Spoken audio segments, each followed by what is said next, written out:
aujourd'hui l'euthanasie est illégale, mais on ne sait pas ce qui va se passer dans les mois et années à venir.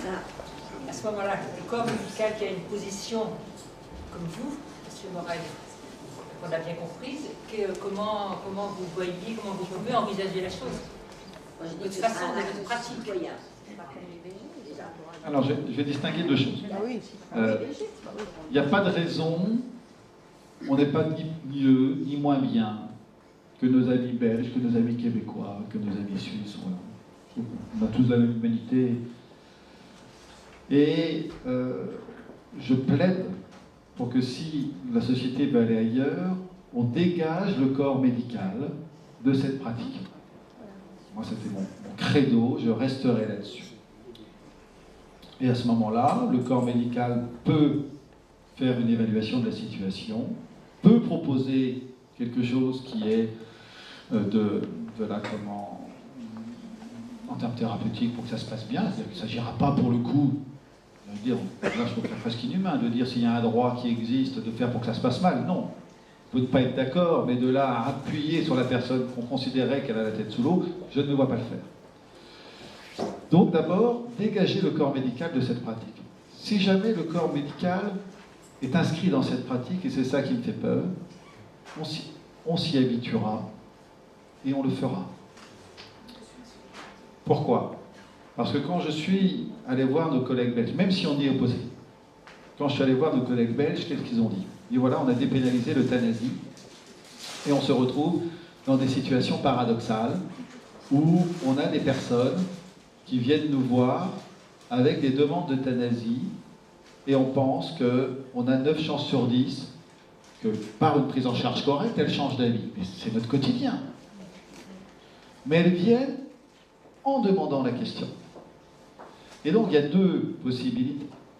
Soit on s'oppose totalement et elle ne vient pas, soit si elle vient parce qu'on pense qu'on peut la prendre en soin, qu'est-ce qu'on va faire si elle persiste dans sa demande?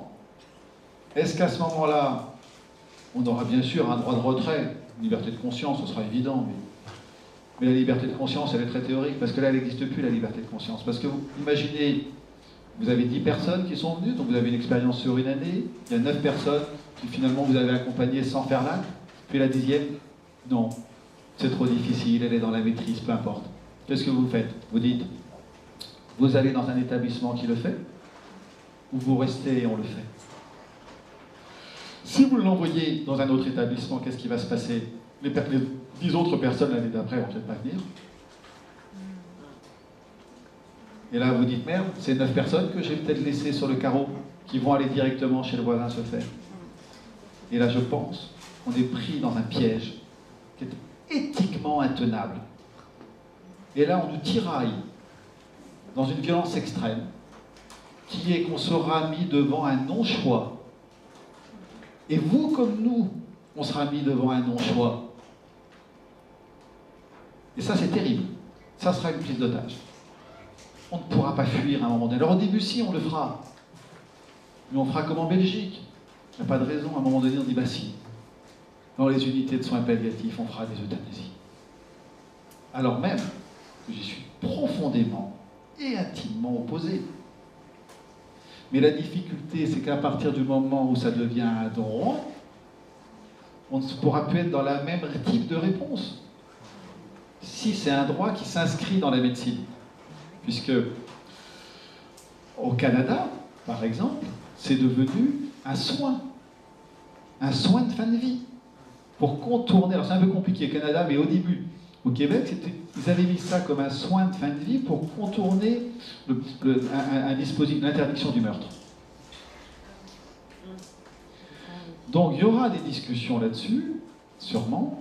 Moi j'y verrais un risque majeur que ça s'inscrive dans le champ de la médecine. Si le choix de la société est d'aller vers le suicide assisté, qu'elle laisse la médecine à sa place, qu'elle laisse le droit à sa place, et qu'elle laisse la société à sa place. Voilà, en Suisse, c'est comme ça. Dans l'État de l'Oregon, c'est comme ça. Bon, après, on peut être d'accord, on peut être opposé, dire l'homme que je suis pourra y être opposé, le médecin que je suis pourra l'être même moins si on n'appelle pas la médecine dans le dispositif. Ouais. Et quand vous voyez vos collègues belges, comment ils vivent justement Les collègues belges, ça fait maintenant 15 ans, j'ai envie de dire, c'est devenu leur pratique, parce que ce qu'il faut voir, c'est que les médecins qui, depuis 5 ans maintenant, les médecins qui arrivent sur le marché n'ont connu comme seule pratique le fait que l'euthanasie existe. Donc pour eux, c'est la norme.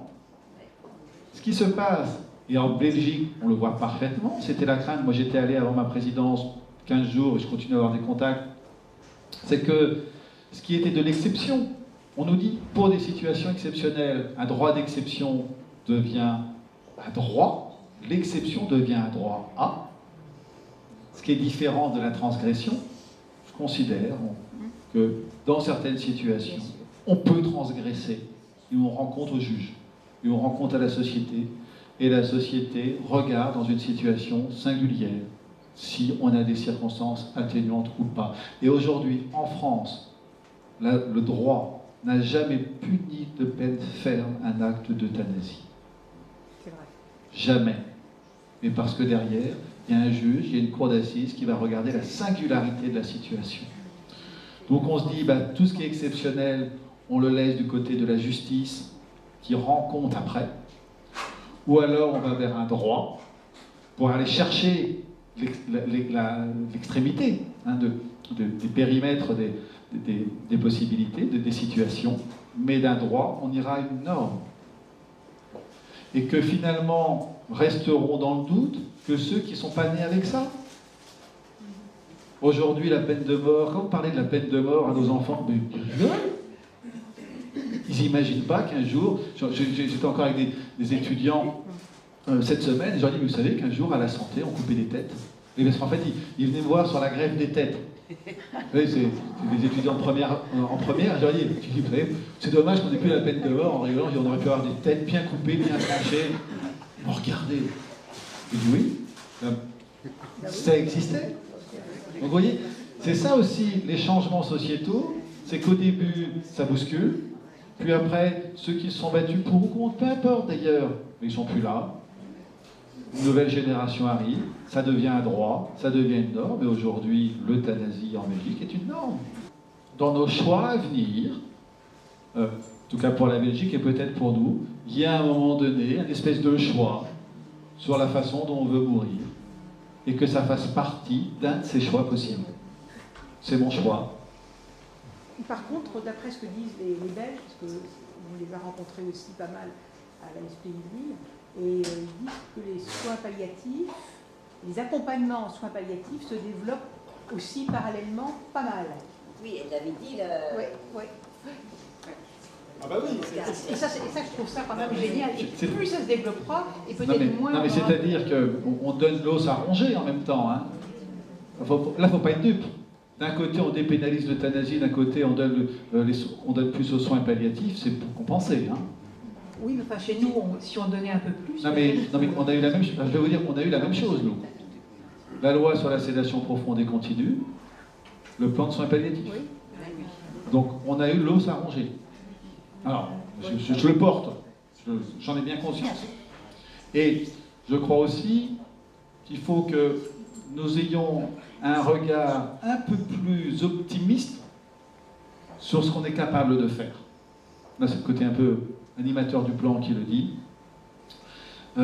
Nous avons, malgré tout ce que j'ai pu dire de formation, nous avons aujourd'hui en France la capacité d'accompagner des personnes comme peu de pays ont, y compris en Angleterre, y compris au Québec.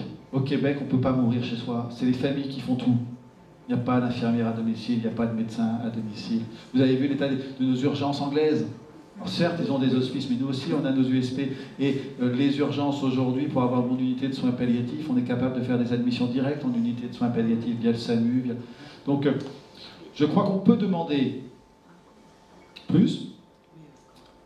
On me dit comment envisager la suite du plan puisqu'il s'arrête dans 1 an. Moi, je dis il n'y aura pas de nouveau plan au niveau sanitaire. On va peut-être arrêter de demander à la santé de faire. On va être limité. On a aujourd'hui des architectures à Nantes, vous avez une unité de soins palliatifs, il y a un projet qui est en cours d'une grosse structure, vous avez des systèmes de réseau d'équipes mobiles qui fonctionnent bien. C'est pas parfait, hein, mais il y a un dispositif parce que ça a été porté depuis longtemps.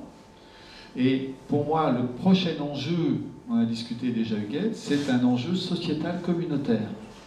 Comment la communauté au sens québécois va porter cet accompagnement des personnes en fin de vie. Ce n'est pas, il ne faut pas, il faut peut-être arrêter de demander tout à la rue Grenelle, c'est le ministère. Maintenant, ça nous concerne nous. Non mais voilà, c'est dans ce sens-là. La solidarité de la communauté.